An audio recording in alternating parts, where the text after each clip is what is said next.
अवघ्या 6 ते 7 महिन्यातच एक लोकप्रिय मराठी मालिका प्रेक्षकांचा निरोप घेणार असल्याची बातमी समोर येत आहे।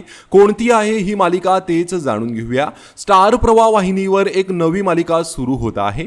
या मालिकेचं नाव बाई तुझा आशीर्वाद असून ही मालिका 27 एप्रिल पासून स्टार प्रवाहावर सुरू होणार आहे। एक नवी कोरी जोडी या मालिकेमध्ये प्रेक्षकांना पाहायला मिळणार आहे। अक्षता, प्रमोद आणि अर्णव विरार हे मालिकेत मुख्य भूमिकेत असणार आहेत। मात्र ही नवी मालिका आल्याने एका लोकप्रिय मालिकेची वेळ बदलण्यात आली आहे। सोबतच एक मालिका निरोप घेणार असल्याची बातमी ही समोर येत आहे। बाई तुझा आशीर्वाद या मालिकेसाठी पुन्हा एकदा वचन दिले तू मला या मालिकेची वेळ बदलण्यात आली आहे। यापूर्वीही या मालिकेची वेळ बदलण्यात आली होती। आता ती दुपारी दाखवली जाणार आहे। ही मालिका 27 एप्रिल पासून दुपारी 2:30 वाजता दाखवण्यात येणार आहे।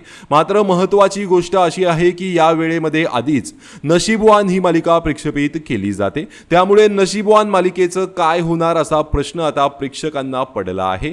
त्यामुळेच नशीबवान ही मालिका आता प्रेक्षकांचा निरोप घेणार असं बोललं जात आहे। नशीबवान ही मालिका सप्टेंबर 2025 मध्ये सुरू झाली होती। आता या मालिकेला सुरू होऊन फक्त 7 महिनेच झाले होते। त्यामुळे अवघ्या 7च महिन्यात ही मालिका बंद होणार का असा प्रश्न प्रेक्षकांना पडला आहे।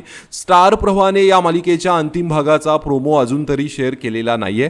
त्यामुळे आता कोठारे विजनची ही मालिका संपणार की पुन्हा नव्या वेळेत दाखवण्यात येणार हे लवकरच कळेल। तर नशीबवान ही मालिका तुम्ही पाहता का आणि ही मालिका बंद झाली तर तुम्हाला आवडेल का? कमेंट करून नक्कीच सांगा। धन्यवाद।